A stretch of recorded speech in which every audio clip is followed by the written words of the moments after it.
ಮಂಗಳೂರು ವಿಧಾನಸಭಾ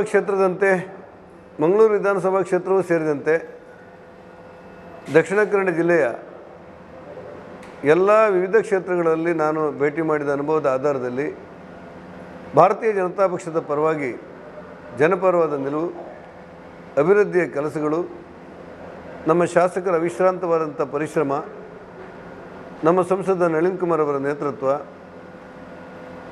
ರಾಷ್ಟ್ರೀಯ ಅಧ್ಯಕ್ಷರು ಮತ್ತು ರಾಷ್ಟ್ರೀಯ ತಂಡ ಹಾಗೂ ಪ್ರಧಾನಮಂತ್ರಿ ನರೇಂದ್ರ ಮೋದಿಯವರ ಕಾರ್ಯಶೈಲಿ ಇವೆಲ್ಲವೂ ಕೂಡ ಭಾರತೀಯ ಜನತಾ ಪಕ್ಷಕ್ಕೆ ದಿನದಿಂದ ದಿನಕ್ಕೆ ಶಕ್ತಿ ವರ್ಧಿಸುವಂಥ ಒಂದು ವಾತಾವರಣ ನಿರ್ಮಾಣ ಆಗಿದೆ. ನನಗನ್ನಿಸುತ್ತೆ ದಕ್ಷಿಣ ಕನ್ನಡ ಜಿಲ್ಲೆಯ 8 ವಿಧಾನಸಭಾ ಕ್ಷೇತ್ರವು ಸೇರಿದಂತೆ 8 ಕ್ಷೇತ್ರಗಳನ್ನು ನಾವು ಗೆಲ್ತೇವೆ. ಅದರಲ್ಲಿ ಮಂಗಳೂರಿನ ಅರ್ಥಾತ್ ಉಳ್ಳಾಲವೂ ಬರುತ್ತೆ, ಉಳಿದೆಲ್ಲ ಕ್ಷೇತ್ರಗಳು ಸೇರಿರುತ್ತೆ. ಕೆಲವು ಕ್ಷೇತ್ರಗಳಲ್ಲಂತೂ ದಾಖಲೆ ಮತಗಳ ಅಂತರದಲ್ಲಿ ನಾವು ಗೆಲ್ತೇವೆ. ಒಟ್ಟಾರೆ ಉಡುಪಿ, ದಕ್ಷಿಣ ಕನ್ನಡ ಮತ್ತು ಉತ್ತರ ಕನ್ನಡ ಜಿಲ್ಲೆಯ ಕರಾವಳಿ ಪ್ರದೇಶದಲ್ಲಿ ಕಳೆದ ಸಾರಿ ನಾವು 19 ಕ್ಷೇತ್ರದಲ್ಲಿ 17 ಕ್ಷೇತ್ರವನ್ನು ನಾವು ಗೆದ್ದಿದ್ದೇವೆ. ಈ ಸಾರಿಯ ನನ್ನ ತಿರುಗಾಟ ಮತ್ತು ಸಂಪರ್ಕದ ಅನುಭವದ ಆಧಾರದಲ್ಲಿ ನಾವು 19 ಕ್ಷೇತ್ರವನ್ನು ಗೆಲ್ತೇವೆ ಅನ್ನುವಂಥ ವಿಶ್ವಾಸವನ್ನು ನಾವು ಪಾರ್ಟಿ ಹೊಂದಿದ್ದೇವೆ.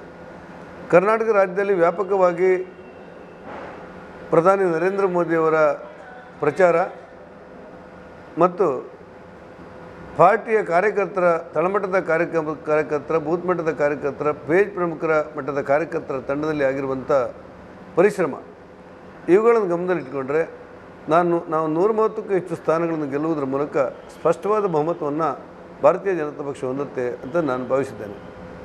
ಈ ಮಧ್ಯೆ ಕಾಂಗ್ರೆಸ್ಸಿನ ಗೆಳೆಯರು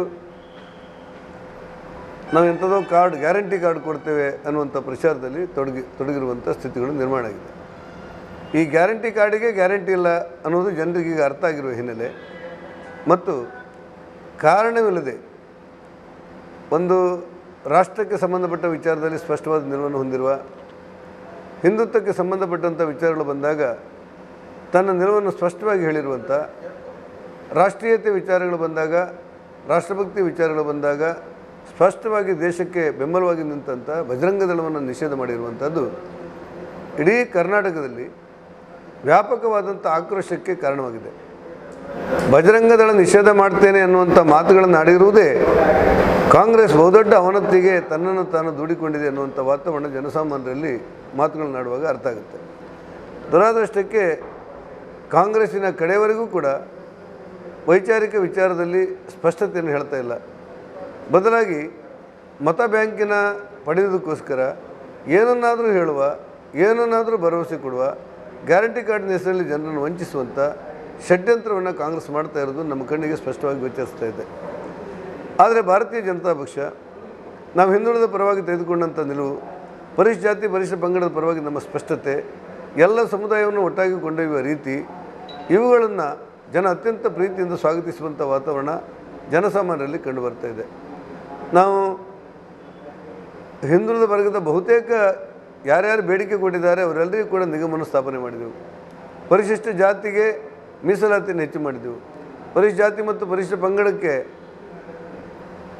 ವಿದ್ಯುತ್ತನ್ನು ಉಚಿತವಾಗಿ ಕೊಡುವಂಥ 75 ಯೂನಿಟ್ ವಿದ್ಯುತ್ತನ್ನು ಉಚಿತವಾಗಿ ಕೊಡುವಂಥ ಯೋಜನೆ ರೂಪಿಸಿದೆವು ಮತ್ತು ಅದನ್ನು ಅನುಷ್ಠಾನಕ್ಕೆ ತಂದೆವು.